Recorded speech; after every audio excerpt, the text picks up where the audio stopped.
Up for debate. What's on the line for the Detroit mayoral candidates in tomorrow night's debate and why they were the ones chosen? Smuggler's blues. How often are Chinese nationals bringing illegal materials into the U.S.? And Shotstopper. What do recent firings at the CDC mean for your kids' vaccinations going forward? This is Flashpoint.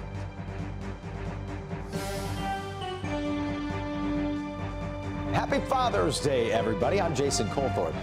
3 Chinese nationals making recent headlines here for allegedly smuggling dangerous organisms into the U.S. via Metro Airport, destined for the University of Michigan. One of them is from Wuhan, China, which obviously raises some red flags.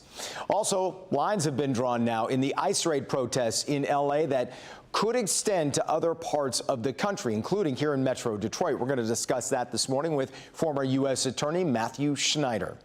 We're also talking about the firings at the CDC this week. 17 members of the Vaccine Advisory Committee were asked by Robert F. Kennedy Jr., a vaccine skeptic. Does his reasoning for their firings hold up? We're talking about that with a doctor about what it also means for your kids' vaccinations going forward. But first, the next debate between candidates for Detroit mayor set for tomorrow night right here on Local 4. In partnership with the Detroit News, we commissioned a poll by Glenn Gariff Group of Detroiters who plan to vote in the primary. To get better information of how the candidates view the issues, we put that polling threshold to participate in this debate at 10%, including the 4% margin of error. 4 candidates qualified. They are Solomon Kinloch Jr., Sauntil Jenkins, James Craig, and Mary Sheffield. Let's break down what they need to do to win over the voters right now on Flashpoint.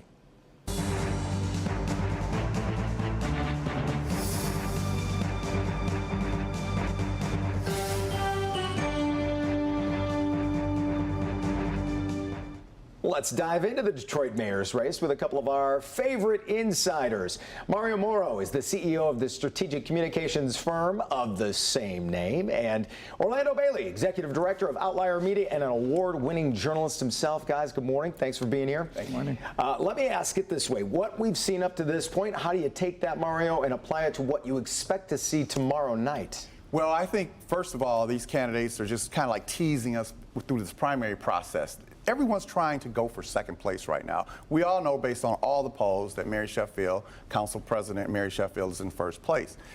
These other guys are just fighting to position themselves for second place. And I don't think we've seen anything substantial as it relates to substance with solving the problems. Solomon Kinloch, of course, is coming in second place in most of the polls. So I think they're all fighting each other. And this debate that's coming up is going to be crucial for those individuals trying to move in that second place position. No, yeah, I agree. I agree that the debate will absolutely be consequential toward the advancement of the candidates moving forward. And what would be really interesting to see, as this is a network debate that will be broadcast region-wide, who the candidates choose to speak to the most. Detroit voters, Detroiters who aren't voting, but they will be subject to their policies, donors, the business community, or other lawmakers. It would be really telling to see who they talk to the most. I kind of thought we'd see that a little bit at Mackinac, talking to donors, as you say, because this is about the time where that takes off, but we didn't really see that.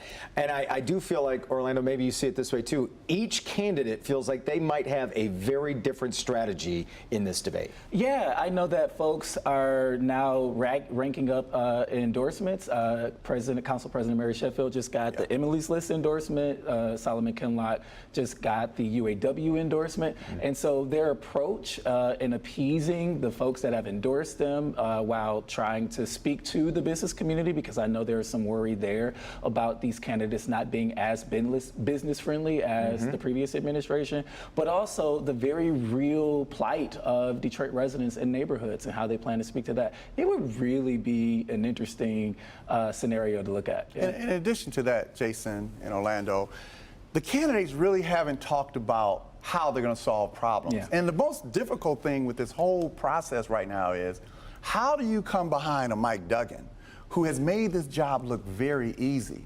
And I agree with you 100%. who they're going to talk to and how they're going to identify themselves and sort of peel themselves off to separate themselves at that debate. And then there are those who weren't invited as well. That's right, which I do want to talk about before we're done here. But do you feel like when it comes to strategy, you mentioned it's all about second place.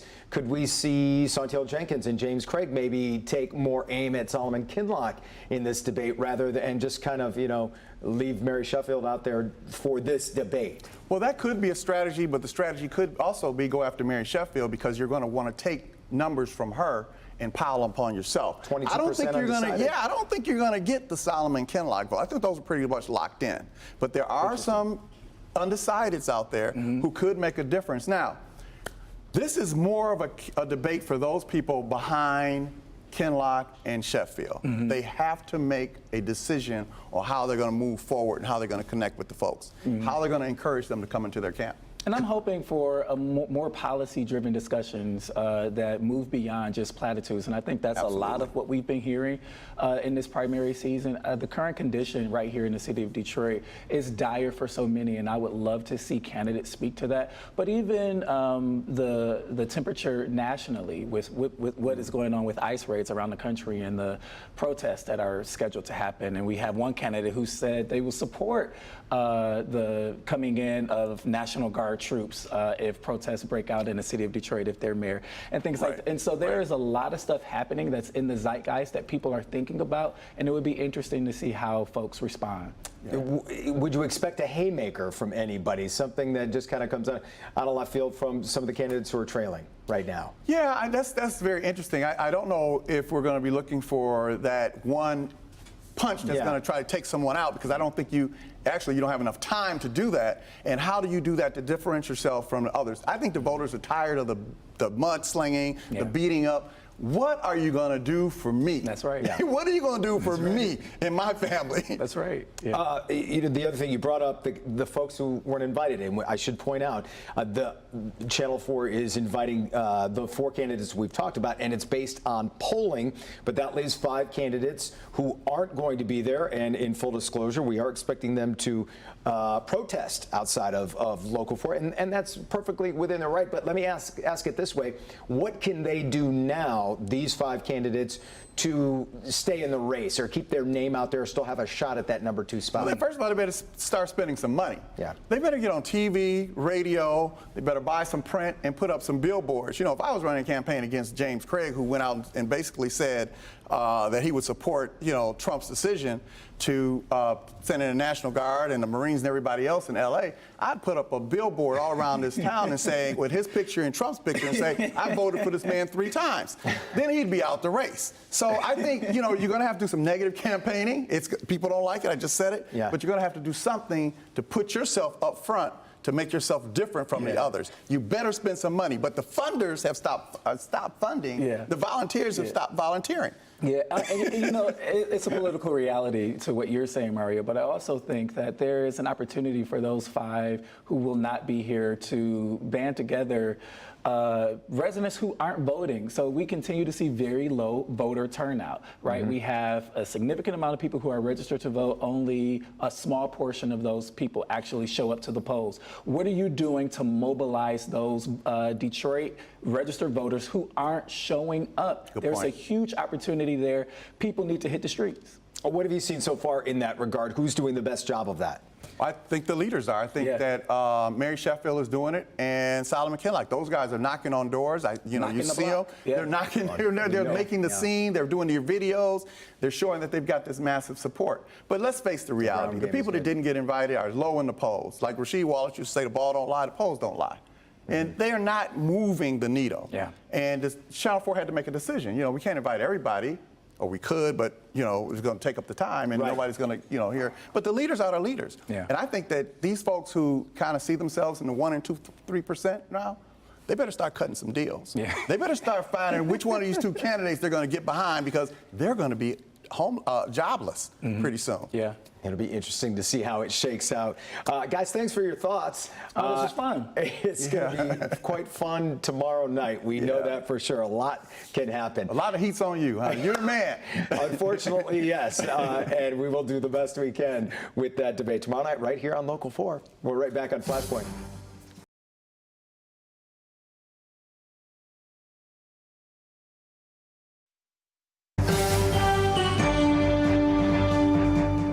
Back here on Flashpoint, and let's say good morning to former U.S. Attorney Matthew Schneider, who's currently partner at the Hollingman Law Firm.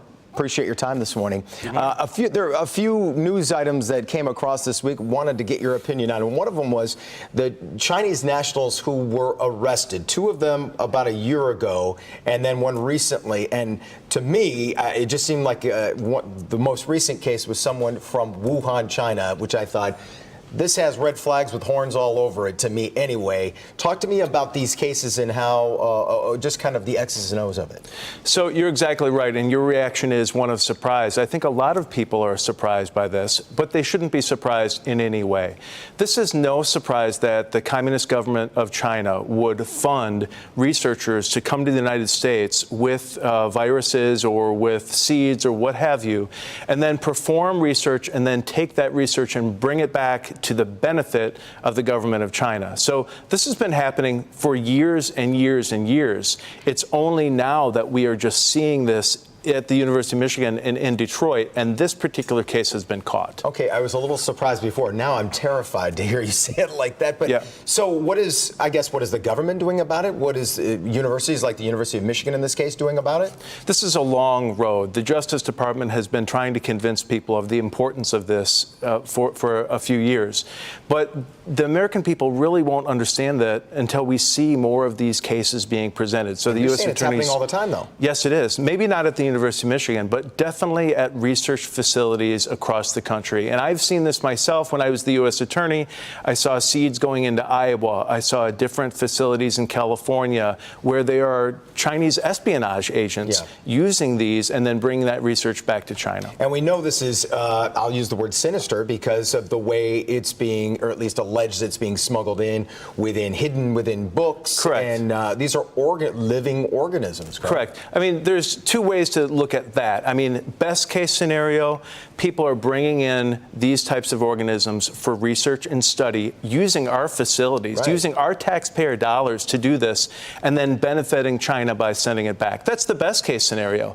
The worst case scenario is this is a test run because these are dangerous organisms, and people are trying to figure out, how do we get this into the United States, and how do we then spread that across the country, which would cause a calamity. Right, and just it's just so many things, kind of the confluence of things with China, with the disease or the organism or the biological weapon, if it were.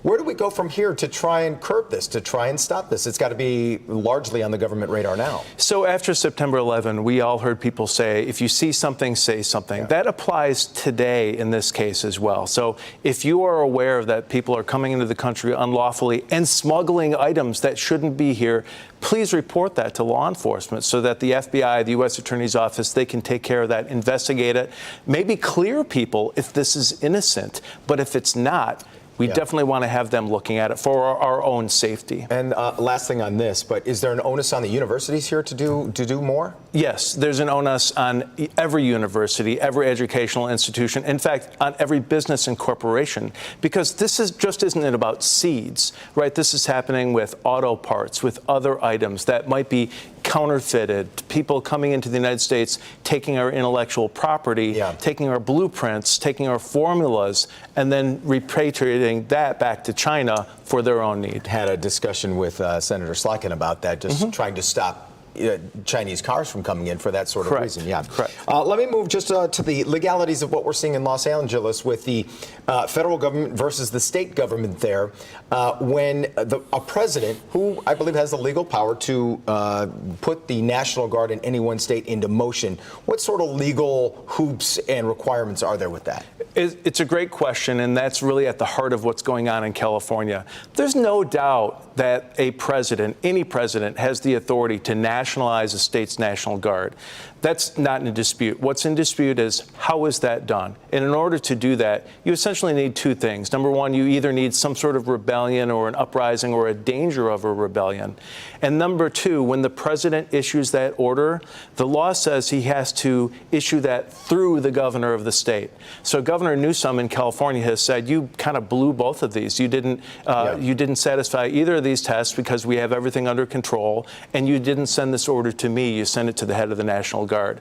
The White House's position is, Obviously, things are not under control. We can see that federal property is being damaged. We can see that people are being attacked who are federal officials. And we sent this to your agent, the head of the California National Guard, who acts on behalf of the governor. And we should say, as we tape this Friday morning, a couple of rulings have come down with this. First, a ruling to stop the president from taking over the troops. And then the appeal was almost immediately also ruled upon, which says, yes, the president can do that. So I would think now, unless they want to take it to the Supreme Court, that seems to be the ruling is, yes, the president can do what he wants here. Right, but there will be arguments on this as well. And if you look at what kind of cases the U.S. Supreme Court takes, normally they take disputes that are in different states. For example, if there's a ruling in one Michigan Court of Appeals versus a ruling in the Florida U.S. Court of Appeals, and that's in conflict, the Supreme Court usually takes that up. The other occasion they take up is presidential power. Yeah. Presidential immunity, we've seen that. Presidential authority. This is squarely a presidential authority issue. The president has the duty to take care that the laws are faithfully executed. He's the commander-in-chief of the military. He has this authority. So that's going to be the issue, is what is his authority, and did he exercise it properly in this case? And I guess, real quickly, I'm running out of time, but this leans a little more into the political side. But we could see, I mean, if protests go around the country, could easily see that somewhere else. Yes. Might depend on differently what the relationship is at the state level, I guess. Correct. That's right. I think we're seeing that in Texas, where there's a National Guard involved. I don't see we're going to see that in Michigan right now, but let's not speak too soon. Anything is possible. As we know all too well. Exactly. Matthew Schneider, thank you so much. Always appreciate the insight. Certainly on the legal side. We're right back with more Flashpoint after this. Stay with us.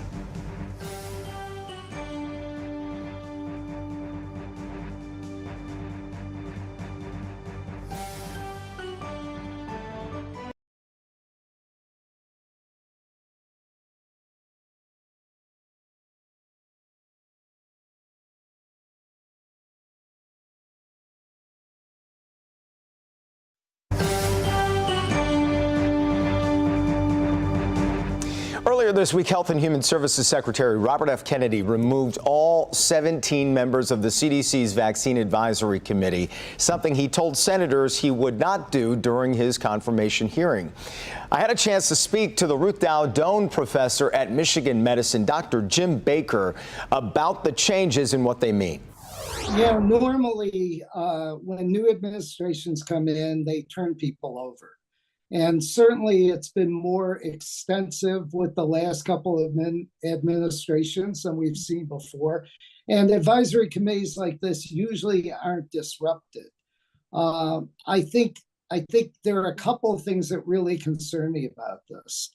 The first is that it was done supposedly to increase people's confidence in the government review of vaccines. Well, I don't think there was a lack of confidence in the review. And quite honestly, calling these people as if they are conflicted is inappropriate. They've been totally reviewed for conflicts and had passed. So in fact, it's one thing to replace people because you want to replace people. It's another thing to suggest that they're conflicted and sort of tar them with that label. I believe he said they were rubber stamping what the corporations wanted them to vote on. So you're saying that you don't buy that? No, there's evidence that they actually weren't doing that. They often disagreed with some of the things that the corporations wanted to do in terms of dosing or other things. And I think it's one thing to have rational scientific discussions about this. I think that's totally appropriate. And in fact, if you look, the FDA just stopped a vaccine for a disease called chikungunya, which is a virus. And people were very concerned that that was a political thing. And it turns out that there were adverse reactions after the vaccine, including 2 deaths. So it was a totally appropriate thing to do, and nobody concerned about that. On the other hand, to just fire people and say that they were, not give a specific example of what was happening, I think undermines confidence rather than restores it. Now, going forward, obviously, families who have children who may have vaccines coming up have a lot of questions. And I know part of what this board did was when they unanimously approved something, that meant those vaccines were free for people across America, correct? What does that mean going forward? Well, it's a very good question. Unless you can in some way justify a vaccine because you have an illness, normal healthy children may not be able to get vaccines like COVID without some type of at least appeal process with their insurer. I think that right now they haven't changed any of the routine vaccines except for COVID. So I'm hoping this will not be a problem that keeps people from getting vaccinated. But the way this is progressing, if more and more vaccines are limited or restricted from people, we're going to have enormous public health problems with infections.